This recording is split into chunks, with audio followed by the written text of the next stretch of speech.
స్వానికః ప్రపంచ సర్వేషు పౌరాణికం కలః.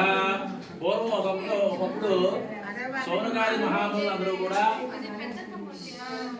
కాసేపు silent please. సౌనకాది మహామునులందరూ కూడా కొందరు నైమిషారణ్యం అనే అరణ్యం ఉండేది. ఈ నైమిషారణ్యం అరణ్యంలో అందరూ కూడా గుంపుగా కూడి మాట్లాడుకుంటున్నారు. సూత మహాను వీళ్ళందరికీ కూడా సూత మహామును అనేవాడు గురువు. అందరూ కూడా ఈ మహామునులందరికీ కూడా ఈ సూత మహాముని అనే అతను గురువు అనమాట. ఈ సూత మహాముని అడుగుతున్నారు, ఏమడుగుతున్నారంటే ఏ వ్రతం చేసినా ఏ తపస్సు చేసినా కోరిన ఫలం సిద్ధించుతుందో అటు దాన్ని తెలుపుతూ అని చెప్పి మహామునులు అందరూ కూడా ఈ సూత మహాముని అడుగుతున్నారు.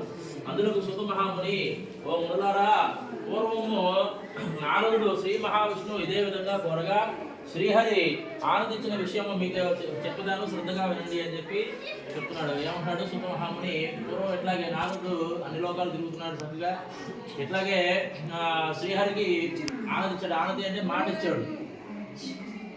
అదే ఆ మాట ఏంటనేది శ్రద్ధగా వినండి, చెప్తాను అని చెప్పి సూత మహాముని అందరికీ చెప్తున్నాడు అనమాట. పూర్వం ఒకప్పుడు నారద మహాముని సకల లోకాలకు కూడా తిరుగుతూ మార్గదేశమున భూలోకానికి వచ్చాను. నారద మహాముని భూలోకాన్ని మానవుడు పడుతున్న కష్టాలందరినీ చూసి వీరికి కష్టాలు ఎట్లా తొలగిపోవను అని ఆలోచించి తర్వాత విష్ణులోకానికి వెళ్ళాడు. ఆ నారద మహాముని విష్ణులోకంలో చతుర్భుజుడు, చక్కగా 4 భుజాలు గల తెల్లని శరీర సాయి గలవాడ, శంఖము చక్ర గద పద్మము మొదలు ఆకారం గలవాడును శ్రీహరిని చూసి ప్రార్థించును. మనసులో ఊహించుడు కానీ అలాగే వాక్కుతో వివరించి చెప్పడం కానీ శక్యం కానీ అతీతమైన రూపం గలవాడా, ఆది మధ్యాంతరహిత నిరుద్గుణవయ సునాత్ముడి అటువంటి ఆది పురుషుడైనటువంటి నీ భక్తులు భాగం తొలగించినట్టు శ్రీమన్నారాయణ నీకు భక్తితో నమస్కరించుకున్నాను అని చెప్పి నారదుడు మహావిష్ణువుని చూసి ఇట్లా పొగుడుతున్నాడు అనమాట. ఏమనంటే నారద మహాముని అప్పుడు ఆ శ్రీహరి ఏమంటున్నాడంటే, నారద మహాముని నీవు వచ్చిన కారణం ఏంటి, నువ్వు ఏ కారణం చేత వచ్చావో నీ కోరిక చెప్తాను, చక్కగా నీ కోరిక తీరుస్తాను చెప్పండి అని చెప్పి అంటున్నాడు నారద మహాముని. నారదుడు శ్రీ మహావిష్ణువు చూసి జగదక్ష, భూలోకంలో మానవులు నానా కష్టాలు పడుతున్నారు, అలాగే నానా బాధలు అనుభవిస్తున్నారు. వారికి ఈ కష్టాలు మరి బాధలు ఎట్లా తొలగిపోతాయి ఏదైనా దానికి ఏదైనా ఉపాయం ఉంటే చెప్పండి అని చెప్పి నారద మహాముని శ్రీకృష్ణుడు అడుగుతున్నాడు. అందరూ శ్రీహరి ఇట్లా చెప్తున్నాడు, నారద మహాముని నీవు లోక హితార్థమైన చక్కని విషయాలు అడిగివి. లోక హితార్థం అంటే చక్కగా మంచి పని మంచి కార్యక్రమాలు చేసేది లోక హితార్థం అంటే అందరికీ ఉపయోగపడే పనులు అన్నమాట. ఇది లోక హితార్థమైన చక్కని విషయాలు అడిగివి. అందరికీ ఒక వ్రతము కలదు, ఇదే సత్యనారాయణ వ్రతము. ఆ వ్రతము భక్తి శ్రద్ధలతో ఆచరించిన వారు ఇహలో ఉన్న సర్వశివయాలు అన్నీ కూడా పొంది ఆ తర్వాత మోక్షాన్ని పొందుతారు అని చెప్పి చెప్పాడు ఆ శ్రీహరి. అది విని నారదుడు ఇట్లా అడుగుతున్నాడు, ఓ దామోదరా, ఈ వ్రతము ఆచరించడం వలన ఏమి ఫలితం కలుగుతుంది, అలాగే ఈ వ్రతము ఎట్లా ఆచరించవలను, దాన్ని ఎవరు ఆచరించింది, ఎవరు ఆచరించింది, ఇదంతా కూడా విస్తారంగా తెలుపమని చెప్పి కోరను. అందరూ శ్రీహరి ఎట్లా చెప్తున్నాను, సత్యనారాయణ వ్రతము సకల దుఃఖములను నివారణ చేయుటకు, అలాగే సకల ఐశ్వర్యాలను కలుగు చేయుటకు, సంతానం లేని వారికి సంతానం కలిగించుటకు, అలాగే సర్వత్రా జయప్రదముగా ఉండడానికి ఈ వ్రతం వైశాఖ మాసం ముందు కానీ లేదా మాఘ మాసం ముందు కానీ కార్తీక మాసం ముందు కానీ ఒక శుభదినమున ఆచరించబడను. లేదంటే ఇట్లా గృహప్రవేశాలందు కానీ అదే మంచి రోజు చూసి కొందరు పెట్టుకుంటారు కావాలని కూడా చేయించుకోవాలని సంవత్సరంలో ఒకసారి 2 సార్లు కానీ ఆచరించబడను. కష్టములు సంభవించినప్పుడు అలాగే దరిద్రంతో బాధపడుతున్నప్పుడు ఈ వ్రతాన్ని చేయట చాలా మంచిది. ఏదైనా వివాదం కలిగినప్పుడు కూడా ఈ వ్రతాన్ని ఆచరించడంతో అట్టి వివాదము తప్పగా సరియగును జయము కలుగును అని చెప్పి నారద మహామునికి శ్రీహరి ఇట్లా చెప్తున్నాడు. నారద మహాముని ఈ వ్రతము శక్తి గల వారు ప్రతి నెల ఆచరించవచ్చును, లేదా సంవత్సరానికి ఒకసారైనా ఆచరించవచ్చు. ఎవరి శక్త్యానుసారము వాడు ఆచరించవచ్చును. ఈ సత్యనారాయణ వ్రతము పౌర్ణమి తిథి యందు కానీ ఏకాదశి నందు కానీ, ఇక్కడ మనకి ఏకాదశి వచ్చేసింది, దశమి ఏకాదశిలో మనం పెట్టుకున్నాం కావాలని ఏకాదశి వచ్చేసింది. రవి సంక్రమణ దినములు కానీ సూర్యోదయంకు పూర్వం నిద్రలేచి కాలకృత్యాలన్నీ కూడా నెరవేర్చుకుని స్నానం సంధ్యానుష్ఠానాలు అన్నీ కూడా విధి ప్రకారం నిర్వర్తించుకుని శుచి అయిన నిశ్చల భక్తితో దేవాది దేవా శ్రీ సత్యనారాయణ ప్రభు నీ అనుగ్రహం పొందుటకై భక్తి శ్రద్ధలతో ఈ వ్రతాన్ని ఆచరించుకున్నాను అని తన మనస్సున స్వామిని ధ్యానం చేసుకుని నమస్కారం చేసుకోవాలి. నువ్వు ఇట్లా చేసుకోవాలి. ఆ విధంగా సంకల్పం చేసి మధ్యాహ్న కాలంలో గోడ దుర్భాగం కష్టాలను నెరవేర్చుకుని సాయంకాలం మరణ స్నానం చేసి రాత్రి ప్రారంభం కాలంలో ఈ వ్రతాన్ని ఆచరించుకోను. పూజాస్థలం యందు కూడా గోమయంతో అలికి శుద్ధి చేసి వరిపెట్టి మొదలగు 5 రకాల రంగులు చూర్ణాలతో పువ్వులు పెట్టి దానిపై నూతన వస్త్రాలు పరిచి దానిపై బియ్యం పోసి అలాగే దానిపై కలసం ప్రతిష్టాపన చేసి కలసం వెండితో కానీ రాగితో కానీ ఇత్తడిది లేదా మట్టితో కానీ చేయవలను. లోపత్వం చేయకుండా అంటే తక్కువ చేయకుండా మన శక్తి అనుసారం కూడా చేయాలి. యథాశక్తి అనేవి కూడా ఆచరించవలను. ఆ కలసం మీద మరలా కొత్త వస్త్రము పరచవలను. పెట్టాం కదా, వస్త్రం వేసాం, చక్కగా కొత్తగా పెట్టాం, పుష్పాలు చేసాం, కింద బియ్యం పోసాం, అన్నీ కూడా చేసినా చక్కగా స్థలాన్ని కూడా గోమయంతో అంటే గో పేడతో ఆవు పేడతో అలపాలంటున్నాడు. ఇప్పుడు అన్ని మార్పులు వచ్చేసి లేవు. చక్కగా రంగులు 5 రకాల రంగులతో ముగ్గులు పెట్టుకోవాలని చెప్తున్నాడు. మనకేమో ఏం లేవు కదా, ఇప్పుడు అంతా ట్రెండ్ మారిపోయి. అట్లాగే కాల్సాన్ని మనం రాగితో కానీ వెండితో కానీ లేకపోతే ఏదన్నా లోహంతో కానీ ఇతరులతో కానీ చేసుకోవాలను. ఆ తర్వాత నూతన వస్త్రాల మీద సత్యనారాయణ ప్రతిమని ఉంచవలను. ఆ ప్రతిమ ఒక కర్షం బంగారంతో కానీ లేదా అర్ధ కర్షము బంగారంతో కానీ లేదా తదుకు పావు కర్షం బంగారంతోనైనా చేయించి పంచామృతాలతో అభిషేకం గావించి మండపాన ఉంచవలను. చేసాం కదా మనం అక్కడ పంచామృతాలతో అభిషేకం చేసి ఏదో ఆ ప్రతిమ ఏది ఇక్కడ ఉంది చక్కగా మండపం దగ్గరలో దేవుడు ప్రతిష్టాపన చేసాం. ఆ తర్వాత విఘ్నేశుడు మొదలుగా 5 దేవతల కలసం ఉత్తమ బంధువుల్లో ఉదరశించిగా ప్రదర్శించి పూజ చేయాలను. ఆ తర్వాత అష్టదిక్పాలకులు తూర్పున 8 దిక్కులు ఎందుకు ప్రదర్శించి పూజ చేయాలను. పిదప సత్యనారాయణ స్వామి కలసం మీద పూజ చేయవలను. 4 వర్ణాల వారు స్త్రీలు పురుషులు కూడా ఈ వ్రతాన్ని అనుసరించవలను. బ్రాహ్మణులు కాని వారు పౌరాణికంగానే ఈ వ్రతాన్ని ఆచరించవలను. అదే బ్రాహ్మణులు అయితే ఇంకా వేరే విధంగా ఉంటుంది. అదే బ్రాహ్మణులు కాని వారు పౌరాణికంగానే శూద్ర పురోహితంగా చేయవలను. మాదైతే వేదోక్త పురోహితం ఉంటుంది, వేద పురోహితంతో మనం చేస్తారనమాట.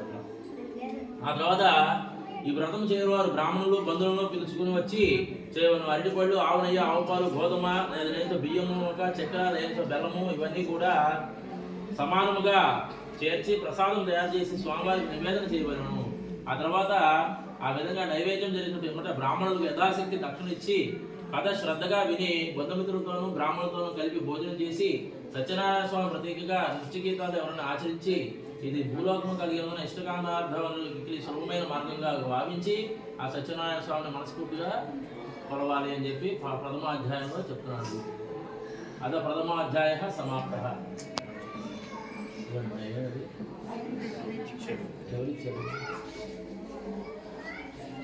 రాజా పెట్టండి, అక్కడ పెట్టేసేయండి, పెట్టండి.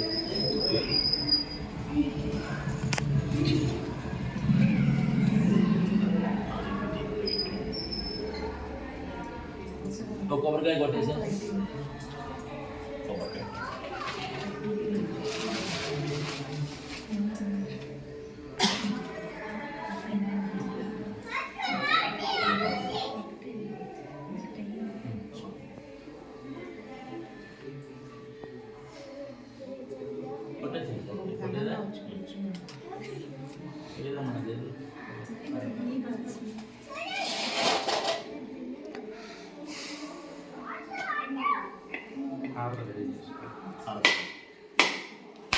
తక్కువ తీసుకున్నాను.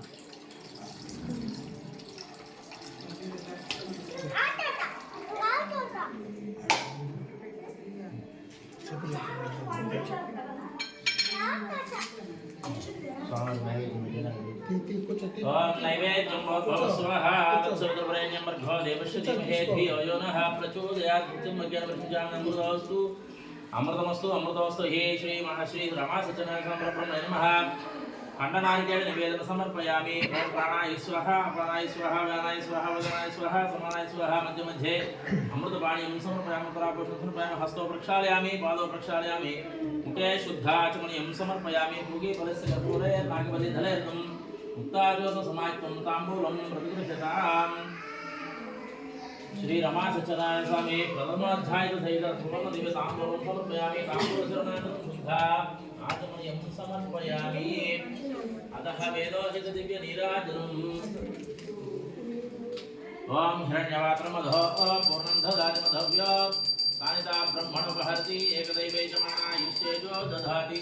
సామ్రాజ్యం భోజం స్వరాజ్యం వైరాజ్యం ప్రాణమే సింహరాజ్యం మహారాజ్యమాధిపత్యం. శ్రీ రమా సత్యనారాయణ బ్రహ్మణే నమః. ఆనందకర్పూర నీరాజనం దర్శయామి నీరాజనాంతరం శుద్ధ ఆచమనీయం సమర్పయామి సర్వరక్షాన్ ధారయామి నమస్కరోమి. ఏడుకొండలవాడ వెంకటరమణ గోవింద గోవింద ఆపదముక్కులవాడ గోవింద గోవింద.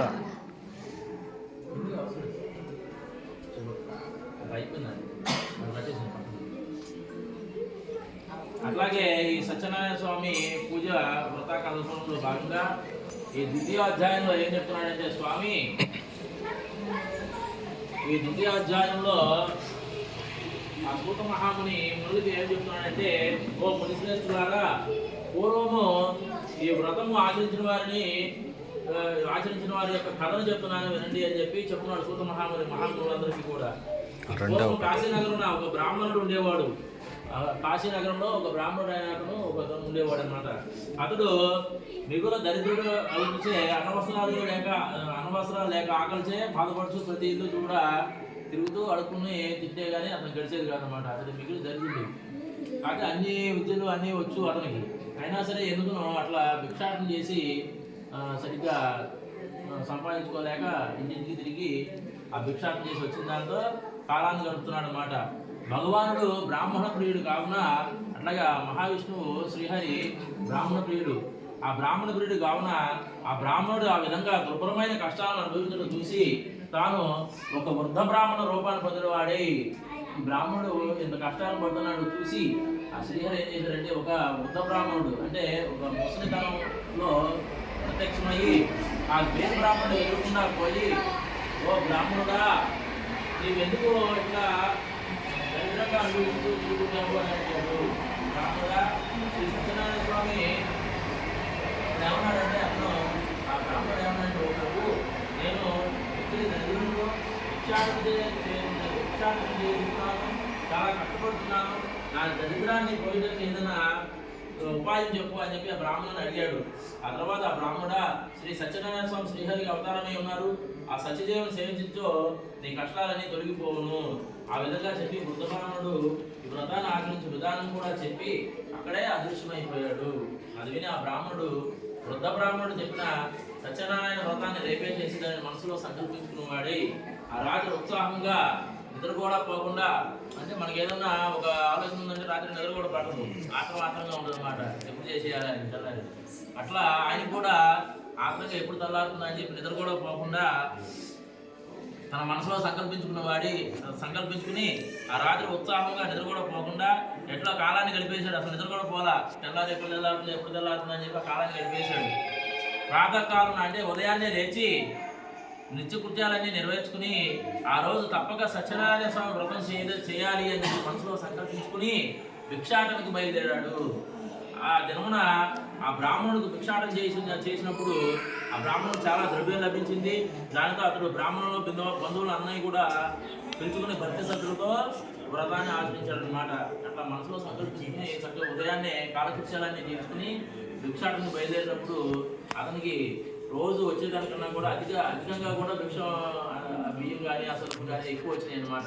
అప్పుడు చక్కగా బంధువులందరినీ పిలుచుకుని భక్తి శ్రద్ధలతో సత్యనారాయణ వ్రతాన్ని ఆచరించాడు.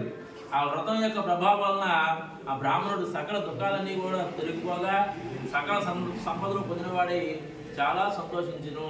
అది మొదలు ఆ బ్రాహ్మణుడు ప్రతి మాసము విడువక సత్యనారాయణ వ్రతం భక్తి శ్రద్ధలతో చేయిస్తున్నాడు.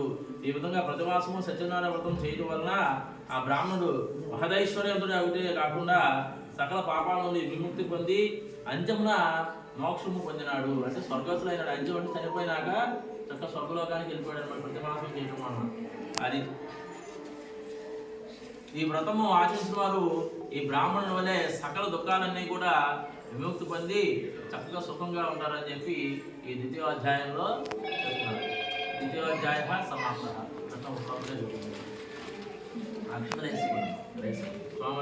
రెండవ కథ అయిపోయింది.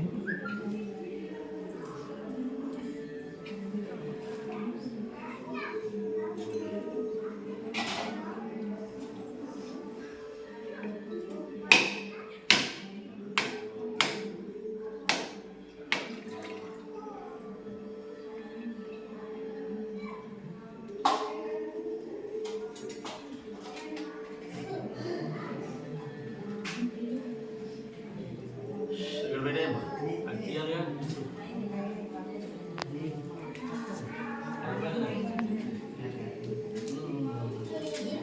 నైవేద్యం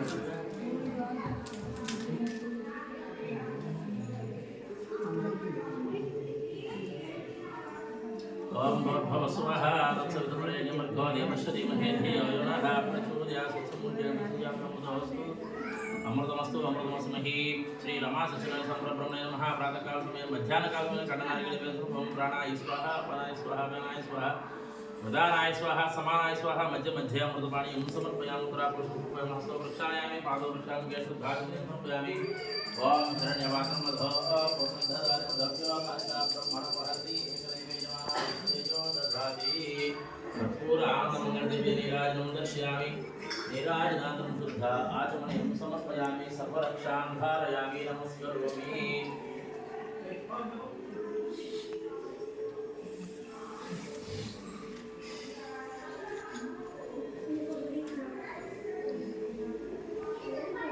అలాగే తృతీయోధ్యాయంలో అందరికీ చూపించారా? ఈ తృతీయోధ్యాయంలో ఆ సూత మహాముని మునిశ్రేష్ఠులందరికీ కూడా ఏం చెప్తున్నాడంటే ఇంకొక కథ చెప్తున్నాడు అనమాట. ఓ మునిశ్రేష్ఠులారా, ఇంకొక కథ చెప్తాను వినండి అని చెప్పి చెప్తున్నాడు అనమాట. పూర్వము వృక మహారాజు అనే ఒక రాజు కలడు. ఇతడు ఇంద్రియాలన్నీ జయించేవాడు, సత్యవంతుడు. అతడు ప్రతిదిన దేవాలయానికి పోయి బ్రాహ్మణులందరికీ కూడా విశేష ధనాలు ఇచ్చి సంతోషపెడుతూ ఉండేవాడు అనమాట. ఈ వృక మహారాజు ప్రతిరోజు కూడా ఆలయానికి పోయి చక్కగా ఇంద్రియాలన్నీ జయించాడంటే సర్వేంద్రియాలను నయనం ప్రధానం అంటారు. ఇంద్రియాలన్నీ కూడా అంటే ప్రభావశక్తి వలన ఇంద్రియాలన్నీ జయిస్తాడు అనమాట. జయించడం అంటే మనం ధ్యానం చేసుకుంటే మన ఇంద్రియాలన్నీ కూడా మన ఆదేశాలు కూడా వస్తాయి అనమాట. అట్లా ఈ వరుణ మహారాజు కూడా చక్కగా ఇంద్రియాలన్నీ జయించి ఎంతో గొప్పవాడై ప్రతిరోజు దేవాలయానికి పోయి ఆ దేవాలయంలో ఉన్న బ్రాహ్మణులకు చక్కగా విశేష ధనాలించి కానుకలించి సంతోషపెడుతూ ఉండేవాడు అనమాట. ఆ బ్రాహ్మణుడు అతను భార్య చాలా సౌందర్యవతి, చాలా అందంగా ఉంటుందన్నమాట. ఆ బ్రాహ్మణుడి భార్య, ఆ మహారాజు యొక్క భార్య చాలా సౌందర్యవతి, మంచి గుణం కలది. ఆ దంపతులు ఒకనాడు భద్రశీల నగరంలో సత్యనారాయణ వ్రతం ఆచరించారు. వాళ్ళిద్దరూ కూడా చక్కగా ఆ వృక్ష మహారాజు తన భార్య ఇద్దరు కలిసి చక్కగా భద్రశీల నది ఒడ్డున సత్యనారాయణ వ్రతాన్ని ఆచరిస్తున్నారు. ఆ రాజు ఇట్లా వ్రతం చేస్తుండగా సాధువు అప్పుడు వైశ్యుడు అనంతమైన ధర్మంతో ఒక పడవను నింపుకుని వ్యాపారముకై ఆ మార్గము పోచు ఆ రాజు చేసిన వ్రతాన్ని చూసి తన పడవ ఒడ్డుకి పట్టించి ఆ రాజు వద్దకు వెళ్ళాడనమాట. ఒక వర్తకుడు వ్యాపారి చక్కగా మార్గంలో పోచు ఉన్న రాజు చేసిన వ్రతాన్ని చూసి ఆ పడవను చక్కగా ఒడ్డుకి పంపించి ఆ రాజు చేసిన వ్రతాన్ని అడుగుతున్నాడు అనమాట. చూశాడు ఆ వైశ్యుడు అట్లా, రాజా నీవు ఇప్పుడు చేసిన వ్రతాన్ని విస్తారంగా నాకు కూడా చెప్పు, దయతో చెప్పు అని చెప్పి ఆయన కూడా కోరాడు అనమాట. ఏం వ్రతం చేస్తున్నావు అనేది దాని గురించి విస్తారంగా చెప్పుకుంటున్నాడు. ఆ వైశ్యుడు అట్లా అడగ రాజు ఇట్లా చెప్పును, పోయి పుత్రులను పొందడానికై మేము సత్యనారాయణ వ్రతం చేస్తున్నాము అని చెప్పి ఆ వ్రతం ఆచరించే విధానం కూడా చెప్పాడు అనమాట. పుత్రులు లేరు ఆ రాజుకి, ఆ వృకుడికి పుత్రులు లేకపోతే చక్కగా ఈ సత్యనారాయణ స్వామి వ్రతం చేస్తున్నాడు. ఆ వ్రతాన్ని పుత్రుడు లేదని చెప్తున్నాడు. ఆ వైశ్యుడు రాజు చెప్పిన అంతా విని, ఓ రాజా నాకు కూడా సంతానం లేదు కనుక నేను కూడా ఈ వ్రతాన్ని ఆచరించి సంతానం పొందిదని చెప్పి పలికిను. పిలుపు ఆ వైశ్యుడు తన వ్యాపారం పూర్తి చేసుకుని తిరిగి స్వర్గామానికి చేరుకుని సత్యనారాయణ వ్రత ప్రభావం తన లీలావతికి చెప్పి ఆ విధంగా వెళ్తుండగా నాకు సంతోషం కలిగి ఈ వ్రతం తప్పక ఆచరించదని చెప్పి ప్రతిజ్ఞ చేసుకున్నారు. ఇద్దరు కూడా 3 పిల్లలు సంతానం కొరకు. ఎప్పుడైతే నాకు సంతానం కలిగించో అప్పుడు వ్రతాన్ని చేస్తానని చెప్పి, అంటే వ్రతం చేసినా సంతానం కాదు, సంతానం కలిగినాకే వ్రతం చేస్తానని చెప్పి ప్రతిజ్ఞ చేసిన భార్య లీలావతి. అప్పుడు పిదప ఒక దినమున లీలావతి ధర్మపరాయణ భక్తితో అనుభవించి చక్కగా గర్భం ధారించి 10వ మాసంలో ఒక కుమార్తెని కన్నదనమాట. ఎట్లయితే ప్రతిజ్ఞ చేసిందో ఆ స్వామి యొక్క అనుగ్రహం వలన చక్కగా ధర్మపరంగా సంతానం చేసి గర్భవతి 10వ నెలలో ఒక కుమార్తెను కంది. ఆ వైశ్య దంపతులకు తమ కుమార్తెను కళావతి అనే పేరు పెట్టి అల్లారు ముద్దుగా పెంచుతున్నారు. ఆ కళావతి శుక్లపక్షం తినడం వల్లే దినదినమున కూడా ప్రవర్ధమాన ఎదుగుతున్నాడు. శుక్లపక్షం తినడం చక్కగా ఎంత బాగుంటాడు, చక్కగా అందంగా. అట్లాగే వాళ్ళ అమ్మాయి కూడా దినదినమున కూడా పెద్దవుతూ పక్షిస్తున్న వలె ప్రవర్ధమానం అవుతుందన్నమాట. అప్పుడు ఆ లీలావతి భర్తను చూసి, నాదా మనకు సంతానం కలిగినచో సత్యనారాయణ వ్రతం చేసేదని ప్రతిజ్ఞ చేశాం కదా, మనకు సంతానం కలిగినది కనుక ఈ వ్రతం చేద్దాము అని చెప్పి చెప్తోంది భార్య భర్తకి. అందుకు అతడు అమ్మాయి వివాహకాలంలో చేసేదను అని చెప్పి అప్పటికి ఆమెకు సమాధానం చెప్పి వ్యాపారానికి పట్టణంలోకి వెళ్ళిపోయాడు అనమాట. పని దాటేశాడు. అమ్మాయి పుట్టంగానే చేస్తాం అనుకున్నారు, చేయలేదు. అలాగే అమ్మాయి వివాహ టైంలో చేద్దాంలే ఎప్పుడైనా అని చెప్పి మాట దాటేసి చక్కగా వ్యాపారానికి వెళ్ళిపోయాడు. ఆ తర్వాత కొంతకాలంలో కళావతి యుక్త వయసు వచ్చుట చూసి ఒక దూతను పిలిచి, నీవు పోయి అమ్మాయికి తగిన వరుణ్ణి వెతికి చూసి తీసుకురమ్మని చెప్పి ఇప్పుడు ఎట్లయితే వివాహం చేస్తామనుకున్నాడో ఆ అమ్మాయికి యుక్త వయసు వచ్చేసింది. కళావతికి యుక్త వయసు అంటే పెద్ద పెద్ద పెళ్లి చేసుకునే వయసు వచ్చేసింది అనమాట. ఆ దూతను పిలిచి నువ్వు పోయి అమ్మాయికి తగిన వరుని వెలుగు చూసి తీసుకురామని చెప్పాడు. ఆ సాధువు ఆ వయసుడు చెప్పినట్లుగా ఆ దూత వెంటనే కాంచన నగరం పోయి యోగ్యుడైన ఒక వయసు కుమారుని చూసి తీసుకువచ్చును. అతడు అన్ని విధాలుగా కూడా తన కుమార్తె తగినవాడుగా ఉన్నట్టు చూసి సాధువు వయసు కుమారుడు తన కుమార్తె కళావతికి ఇచ్చి మహావైభవంగా పెళ్లి చేశాడు. ఆనందంలో ఉండి ఆ వైశ్యుడు శ్రీ సత్యనారాయణ వ్రతం విషయం మర్చిపోయాడు. అందరికి శ్రీ సత్యనారాయణ స్వామికి ఆ వైశ్యునిపై కోపం వచ్చింది. అప్పుడు వ్యాపారమున బహు నిపుణుడైన వైశ్యుని యొక్క అల్లుడు గోడ వ్యాపారంలో బయలుదేరి సముద్ర తీరంలో రత్నసాగరం పోయాడనమాట. కూడా అల్లుడు మామగారు ఇద్దరు కలిసి రత్నసాగపురం అనే ఊరికి ఆ వ్యాపారానికి పోయారు. ఆ రత్నసాగపురము చంద్రకేతు మహారాజు అనే మహారాజు పరిపాలిస్తూ ఉండేను. ఆ సాధువు ఈ వ్రతం చేయకుండా చూసి శ్రీ సత్యనారాయణ స్వామి కోపం వచ్చి అతన్ని శపించాడనమాట. వీరికి దారుణమైన కఠిన దుఃఖాలు కలుగుగాక అని చెప్పి శపించాడు. ఆ దొంగలు రాజుగారి ధనాగారం నుండి కొంత ధనం అపహరించి వర్తకులు ఉన్న చోట చేరుకుంటారు. అర్థమైందా? ఎప్పుడైతే ఈ రత్నసానపురం వెళ్ళారో ఆ రత్నసానపురాన్ని ఒక చంద్రకేతు మహారాజు అనే ఆయన పరిపాలిస్తున్నాడు అనమాట రత్నసానపురానికి. ఎందుకంటే ఈ అల్లుడు ఈ మామ ఇద్దరు కూడా చక్కగా కలిసి వ్యాపారానికి రత్నసానపురం వెళ్తే ఆ రత్నసానపురం అనే ఊరిని ఆ చంద్రకేతు మహారాజు అనే అతను పరిపాలిస్తున్నాడు. ఆ ఊరిలో ఒకరోజు దొంగలు పడి ధనాగారం నుండి ధనాన్ని అంతా కూడా అపహరించుకుని ఈ వసతులు ఉన్న చోటకి తీసుకొచ్చి పడేసి పారిపోయాడు అనమాట. ఎందుకంటే శాపం అట్ట ఎటు నుంచి వస్తుందో తెలియదు, ఎటు నుంచి అయినా రావచ్చు. అప్పుడు రాజభట్లు ఆ దొంగలను పట్టుకుని ధనమూలా వెతుకుతుండగా తమ దగ్గరకు వచ్చుతున్న చూసి ఆ దొంగలు ధనం అంతా వర్తకులో చెంత వదిలి పారిపోయారు. చూసారా? ఆ ధనమంతా కూడా ఎప్పుడైతే ఆ వర్తకులు ఉన్న చోట మామ దగ్గర అల్లుడి దగ్గర వచ్చి అట్లా వదిలేసి వెళ్ళిపోయి పారిపోయారు అన్నమాట. రాజభట్లు ధనము అక్కడ అన్నట్టు చూసి ఆ వయసులే దొంగలని చెప్పి నిశ్చయించుకుని వారికి కట్టి రాజుగారికి తీసుకుపోయారు అనమాట. ఇక ఇంకా అక్కడే వాళ్ళే కదా దొంగలే ఇంకా వాళ్ళకి తెలియదు విషయం. అసలు దొంగలే పారిపోయారు. ఈ ధనాగారం మొత్తం ఈ వజ్రాలు వైడూర్యాలన్నీ కూడా వాళ్ళ దగ్గర వచ్చి పారిపోవడం వల్ల వీళ్ళే దొంగలు వీళ్ళే పడుతున్నారని చెప్పి రాజభట్లు అందరూ కూడా తీసుకెళ్ళి ఆ చంద్రకేతు మహారాజు దగ్గరకు కట్టేసి తీసుకెళ్ళారు అనమాట. ఎంత ప్రార్థించినా వారి మాట వినేవారు లేకపోయేది. ఇక నా చంద్రకేతు మహారాజు వయసులో పొడవన్న ధనమంతయు కూడా తీసుకుని మరియు సత్యనారాయణ శాపం వల్ల వయసు భార్య కుమార్తె అనేక కష్టాలు పాడేది. వారి యొక్క గృహమందు ఉన్న ధనమందియు చోరులు అపహరించిపోయారు. అట్లాగే ఈ దరిద్రం వాళ్ళ భార్యకి ఆ కళావతి కూడా పట్టింది.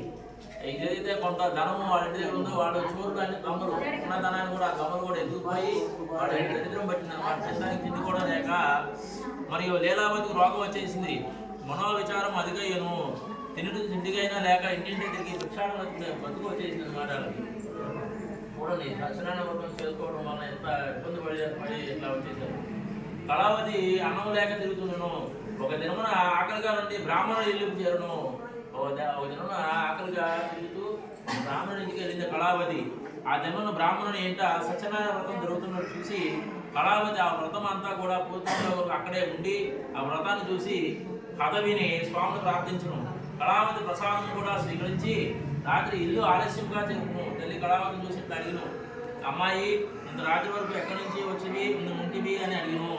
అందుకు కళావతి, అమ్మ ఒక బ్రాహ్మణుని గృహమున సత్యనారాయణ వ్రతం జరుగుతుండగా ఆ వ్రతం పూర్తయ్యే వరకు అక్కడే ఉండి కథ విని ప్రసాదం తీసుకుని వచ్చి తిని అని చెప్పింది అనమాట. అది విని లీలావతి సంతోషించి తాను ఆ వ్రతం చేయాలని మనసులో సంకల్పించుకున్నాను. ఆ ఆ వైశ్యుని యొక్క భార్య అయిన లీలావతి బంధువులతోనూ మిత్రులతోనూ కూడి ఉన్నది. దైవభక్తితో సత్యనారాయణ వ్రతం చేసి, ప్రభు నా అపరాధాన్ని క్షమించి నా భర్తయు అల్లుడు సుఖంగా ఇల్లు చేరినట్లుగా చేయు అని చెప్పి గ్రహింపు అని చెప్పి ప్రార్థించింది. ఆ లీలావతి సత్యనారాయణ వ్రతం చేయడం వలన స్వామి సంతుష్టుడై ఆ రాత్రి చంద్రకేతు మహారాజుకు స్వప్నమును సాక్షాత్కరించి కారాగారంలో అన్యాయంగా బంధింపబడిన వైశ్యులను ఇరువురిని కూడా ప్రాతకాలంలో ఉందే విడిచిపెట్టండి అని చెప్పి ఆ స్వప్నంలో సత్యనారాయణ స్వామి చంద్రకేతు మహారాజు చెప్తున్నాడు అనమాట.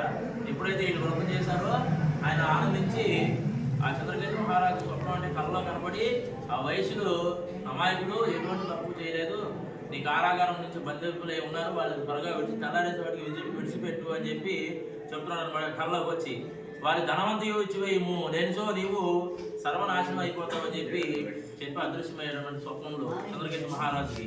ఆ మరునాడు సూర్యోదయం వెంటనే రాజు మంత్రి పురోహితుడు అందరినీ పిలిపించి సభ చేసి రాత్రి తనకు వచ్చిన కలమ సభలో వారందరికీ కూడా చెప్పి ఆ వయసులను వెంటనే బంధవిముక్తం చేసి ఇటు తీసుకుని రండి అని చెప్పి భటులను ఆజ్ఞాపించింది. భటులు వెంటనే పోయి వారి చెర నుండి బయటకు తీసుకుని రాజు గడకు తీసుకొచ్చి ఆ వయసులు రాజులకు నమస్కరించి ఇంకా రాజు ఇంకనూ తమకు ఎట్టి శిక్ష విధించున్నా అని చెప్పి భయప్రాంతులైపోతున్నారు అనమాట ఆ వయసులను ఆ మామగారు.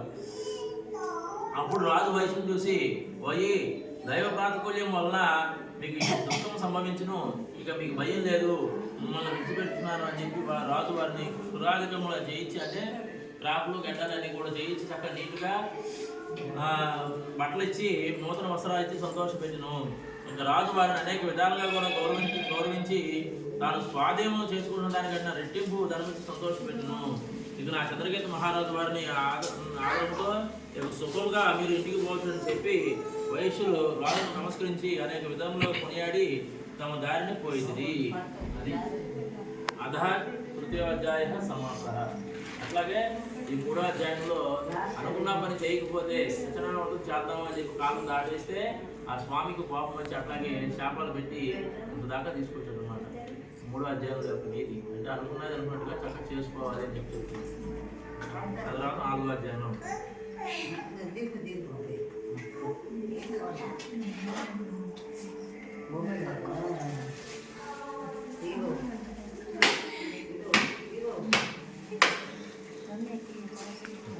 మూడవ అధ్యాయం 3వ కథ సమాప్తం.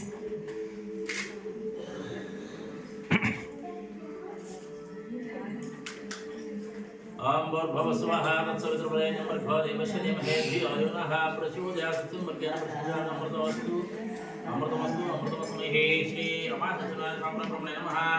అన్ననారికేళ నివేదన సమర్పయామి.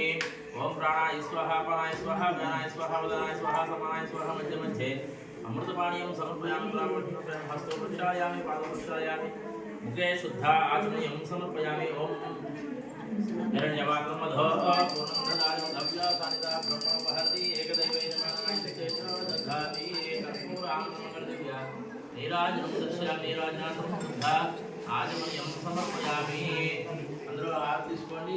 ఏడుకొండలవాడ వెంకటరమణ గోవింద గోవింద ఆపదములవాడ గోవింద గోవింద.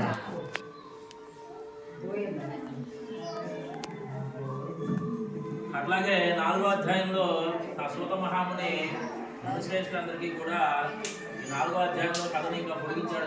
3వ అధ్యాయాన్ని పొడిగించాడు 4వ అధ్యాయం. ఏం చెప్తున్నాడంటే, పిదప వయసులో త్రోవ తీర్థయాత్రలు సేవించి బ్రాహ్మణులకు అనేక దానాలు చేయొచ్చు తమ నగరానికి పోయడానికి బయలుదేరారు.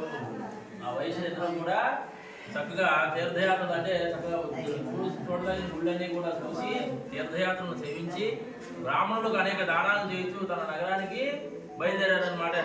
వారు సముద్రమున ఆ విధంగా కొంత దూరం ప్రయాణం చేసిన తర్వాత శ్రీ సత్యనారాయణ స్వామి సన్యాస రూపంలో ధరించి ఆ వయసుల కడకు వచ్చి, కడ అంటే దగ్గరికి వచ్చి, ఓ వయసులారా మీ పడవ ఉన్న సామాన్లు ఏంటి అని చెప్పి అడిగాడా.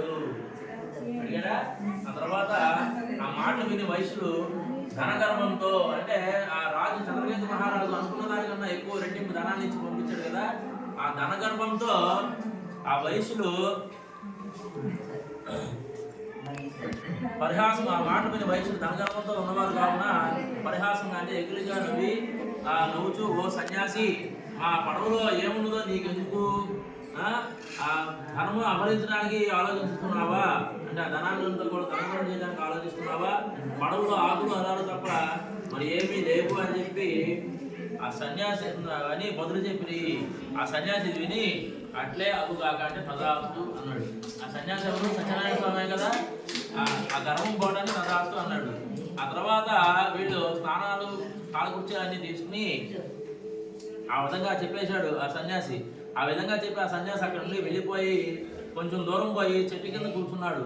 ఆ పెదప వైశ్యుడు నిత్య కృత్యాలన్నీ కూడా చేసుకుని పడవలో చూసి తెల్లబోయారనమాట. ఆ వైద్యుడు ఆ అల్లుడు కూడా ఇద్దరు కూడా కాలకృత్యాలు నిత్య కృత్యాలన్నీ కూడా చూసుకునేపాటికి ఆ పడవలో మొహం అంతా తెల్లబోయింది అనమాట. పైకి ఏడు మొహం వేశారు.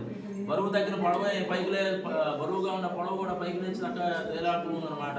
ఆ వైశ్యుడు తన పడవలో ధనంలో ఉన్న సంచులకు బదులు ఆకులు అలాలు ఉన్నట్టు చూసి తెచ్చుకుని వెళ్ళిపోసాగను. అంటే మూర్ఛించి ఆ బంగారం అంతా పోయి చెప్పాడుగా ఆకులు అలాడడం ఏం లేవన్నప్పుడు ఆయన ఏమన్నాడు? తదాస్తు అన్నాడు.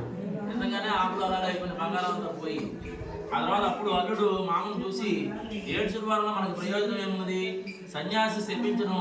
ఇక ఇంట్లో ఉన్నది ఏం చేసినా సన్యాసి చేయవలను కనుక ఆయన ప్రార్థించుతున్నాము అని చెప్పి అలా చేసి ధనం లభించదని చెప్పి అలా ప్రార్థించి ఆయనకి వేడుకుంటే మన ధనం మనకు వస్తుందని చెప్పి ఆలోచించి ఆ వైశ్యుడు అల్లుని మాట మీద పరుగున ఆ సన్యాసి వద్దకు పోయి సాష్టాంగ నమస్కారం చేశాడు. నమస్కారం కూడా కాదు, కింద పడిపోయి సాష్టాంగ నమస్కారం చేసి, మహాత్మా, అజ్ఞానులను అవివేకమైన మీతో పరిహాసంగా మాట్లాడితే నా అపరాధాన్ని క్షమించి నన్ను రక్షింపుము అని అనేక విధములుగా ప్రార్థించను.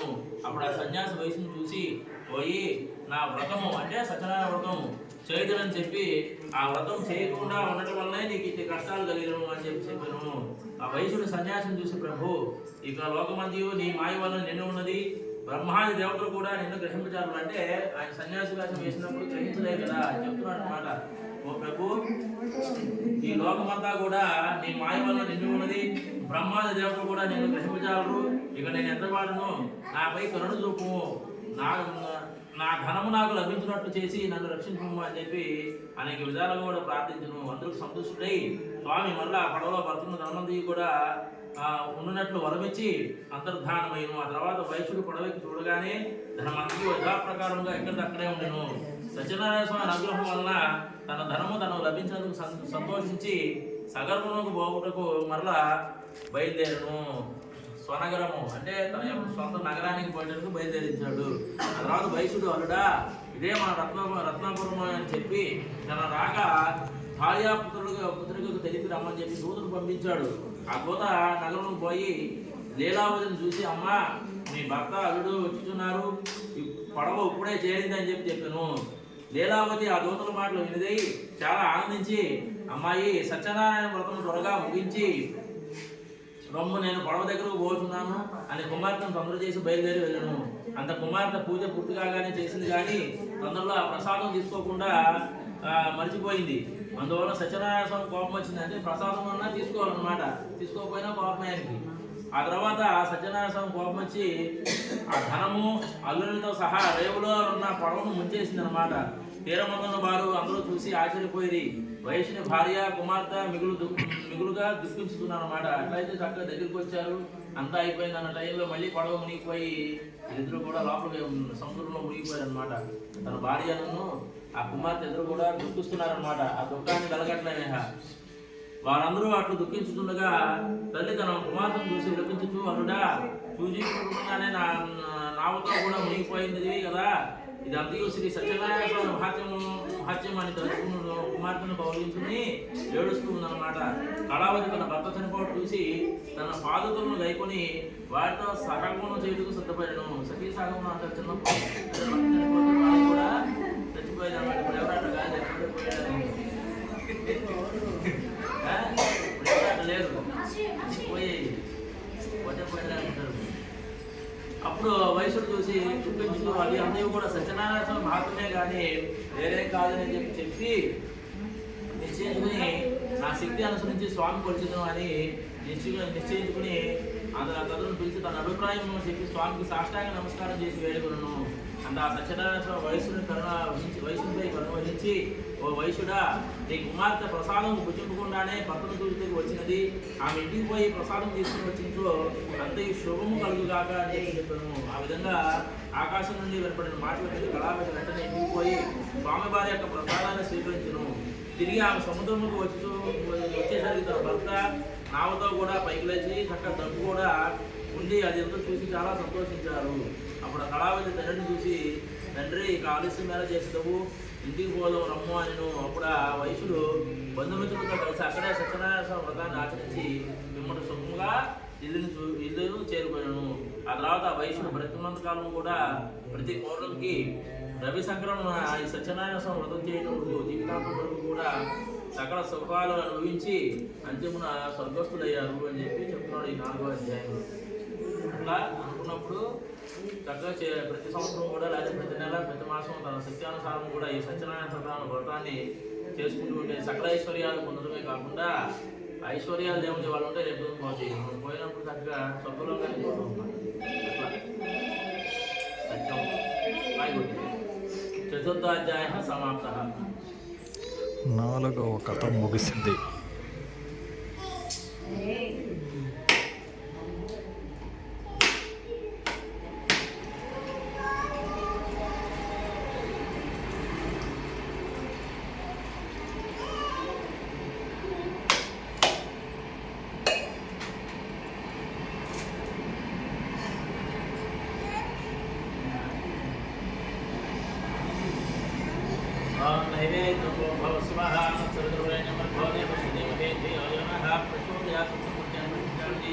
అమృతవస్తు అమృతవస్తు అమృతమస్మహి శ్రీ రమా సత్యనారాయణ సంప్రబ్రహ్మణే నమః. చతుర్థాధ్యాయ సమయ కండనాయకే నివేదన సమర్పయామి. ప్రాణాయ స్వాహ, అపానాయ స్వాహ, వ్యానాయ స్వాహ, ఉదానాయ స్వాహ, సమానాయ స్వాహ, మధ్యమధ్యామృతపానీయం సమర్పయామి. పురాపష్ణోపహస్తౌ ప్రక్షాళయామి, పాదౌ ప్రక్షాళయామి, శ్రద్ధ ఆచమనీయం సమర్పయామి. హిరణ్యవాత్రం మధో పూర్ణం దదాతి ద్రవ్యో సానితా బ్రహ్మణోపహర్తి ఏకదైవేజమానాయుష్యేజో దదాతి కర్పూర మంగళైరాజనం దర్శయామి. నీరాజనాంతరం శుద్ధ ఆచమనీయం సమర్పయామి. ఏడుకొండలవాడ వెంకటరమణ గోవింద గోవింద ఆపదముఖవాడ రక్షక గోవింద గోవింద. కర్పూర ఆనంద మంగళ దివ్య నీరాజనం సమర్పయామి. నీరాజనాంతరం శుద్ధ ఆచమనీయం సమర్పయామి. సర్వరక్షాంధారయామి. అలాగే మునిశ్రేష్ఠులందరికీ కూడా ఈ 5వ అధ్యాయంలో సూత మహాముని ఇంకొక విధంగా చెప్పాడు అన్నమాట. ఏంటంటే, ఓ మునేంద్రులారా, ఇంకొక కథ చెప్తాను వినండి అని చెప్పి చెప్తున్నాడు. పూర్వము తుంగధ్వజుడు అను రాజు ప్రజలను కన్నతండ్రి వలె చూస్తూ రాజ్యపాలన చేస్తూ ఉండేవన్నమాట. ఎవరు? తుంగధ్వజుడు. ఆ తుంగధ్వజుడు ఒకనాడు అరణ్యానికి పోయి అనేక అన్నింటినీ కూడా సంహరించి తిరిగి ఇంటికి వచ్చుతూ మార్గంలో ఒక మారేడు చెట్టు కింద గొల్లలు బంధువులతో కూడిన వారై ఈ వ్రతాన్ని చేస్తున్నారు అనమాట. ఇలా వేటకు వెళ్ళాడనమాట తుంగధ్వజుడు. ఆ మారేడు చెట్టు కింద గొల్లలు కొంతమంది సత్యనారాయణ వ్రతాన్ని చూశారనమాట. బంధువులు దానిపై కూడా ఈ వ్రతం చేసినట్టుగా చూసి మనోగర్వం అంటే పొగలతో అక్కడే ఉన్న స్వామికి నమస్కారం కూడా చేయకుండా వెళ్ళిపోయాడు అన్నమాట. వేటకి వెళ్ళి ఇంటికి వెళ్ళిపోయాడు. ఆ తర్వాత గొల్లలు రాజుగారు అని చెప్పి చక్కగా ప్రసాదం తెచ్చి రాజు ముందు నుంచి మరలా పూజాస్థలం పోయి అందరూ కూడా భక్తితో ప్రసాదం భుజించారు అన్నమాట. గొల్లలందరూ కూడా ఆ రాజు ప్రసాదాన్ని భుజించగానే తన నగరానికి వెళ్ళిపోయాడు. అక్కడ వదిలేసి అందరూ సత్యనారాయణ స్వామికి రాజుపైన ఆగ్రహం వచ్చిందంటే కోపం వచ్చింది. అందుచేత ఆ రాజు యొక్క 9 కుమారులు చనిపోయారు. ఆ రాజుకి 100 మంది కుమారులు ఉండారనమాట. ఇప్పుడు ఇద్దరు మెయింటైన్ చేయడానికి చనిపోదు. అప్పట్లో 100 మందిని కనేవాళ్ళు.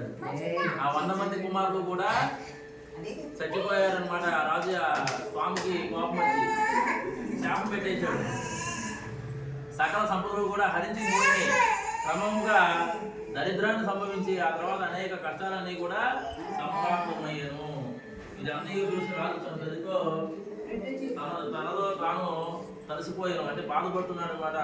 ఆహా, గొల్లలు ఇచ్చిన ప్రసాదాన్ని గొల్లలు ఇచ్చారని నీచంగా భావించి ఆ స్వామి ప్రసాదం భక్షింపుగా తిరస్కరించి తిని అందుచే సత్యదేవుడు నాపై ఆగ్రహం కలగడం వలన నాకు ఇప్పుడు స్థితి కలిగినది అని ఆలోచించుకుని వెంటనే గొల్లల చెందుకు పోయి భక్తి శ్రద్ధలతో సత్యనారాయణ స్వామి వ్రతం ఆచరించదను అని పెద్దప్ప రాజు మనలో ధనవంతుడై ఆచరించేశాడు.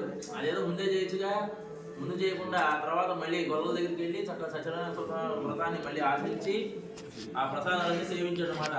ఆ పిదప రాజు మరలా ధనవంతుడై సకల కష్టం నుండి విముక్తి పొందిన వాడై పుత్రవంతుడై అట్లాగే పుత్రులందరినీ కూడా బతికించుకుని బతికున్నంత కాలంగా సుఖముగా ఉండి అంత్యంలో స్వర్గానికి పోయాడు అనమాట.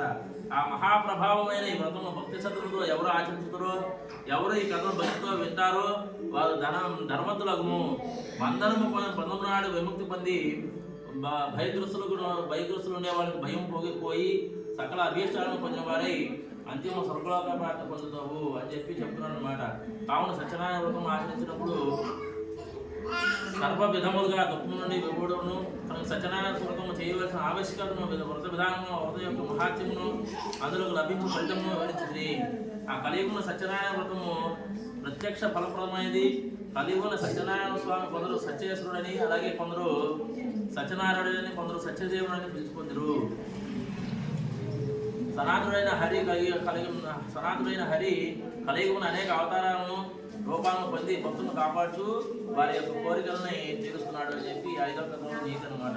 ఈ వ్రతం చేసి శక్తి లేని వారైనా ఎవరైనా ఈ వ్రతము చైతన్యంగా చూసినను, అలాగే భక్తి శ్రద్ధలతో కథలను వినను ఆ సత్యదేవుని అనుగ్రహం వలన సకల కష్టాలను తొలగిపోయి సకల సంపదలు కలిగి అంత్యమున వారు కూడా స్వర్గస్థులు అవుతారు అని చెప్పి ఈ 5వ కథలో ఈ సూత మహాముని మునిశ్రేష్ఠులందరికీ కూడా ఈ 5 కథలు కూడా వివరించి చెప్తున్నాడు అనమాట. ఇది పంచమాధ్యాయ సమాప్తః. సత్యనారాయణ పూజలో ఉన్నాడు మీరు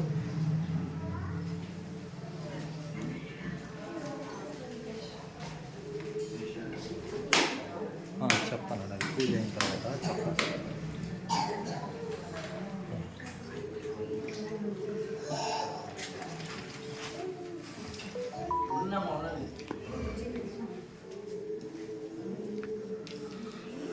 ఐదవ కథ సమాప్తం. ఓం నైవేద్యం భూర్భవ స్వః ఆగత్సురుద్రవరేణ్యమర్భవ దేవశ్రీ ధీమహే ధియో యోనః ప్రచోదయాత్ సత్యం సభ్య ప్రసిద్ధాం అమృతవస్తు అమృతమస్తు హీరి సమాజనాయ పరబ్రహ్మణః ప్రాతకాల సమయే పంచమాధ్యాయ సమాప్త సమయే అన్ననాయన నివేదనం ప్రేమం ప్రాణాయ స్వాహ అపానాయ స్వాహ వ్యానాయ స్వాహ ఉదానాయ స్వాహ సమానాయ స్వాహ మధ్య మధ్య అమృతపాణీయం సమర్పయామి తరాపర్శనం హస్తో ప్రక్షాళయామి పాదో ప్రక్షాళయామి శుద్ధ ఆచమనీయం సమర్పయామి. ఓం శరణ్యవాక్రమతో పూర్ణంధరాజమదవ్య సానిరాం బ్రహ్మణ వహరతి ఏకదైవేజమాన ఆయుష్యేజో దదాతి సామ్రాజ్యం భోజం స్వరాజ్యం వైరాజ్యం పారమేహే సింహరాజ్యం మహారాజ్యమాధిపత్యం. మంగళం గోసలేంద్రాయ మహనీయ గుణాత్మయ చక్రవర్తి తనయాయ సార్వభౌమాయ మంగళం. కళ్యాణాద్భుతగాత్రాయ కామితార్థప్రదాయినే శ్రీమద్ వెంకటనాథాయ శ్రీనివాసాయ మంగళం. అయం ముహూర్త శుభ ముహూర్తమస్తు. కర్పూరానందమంగళ దివ్య నీరాజనం దర్శయామి.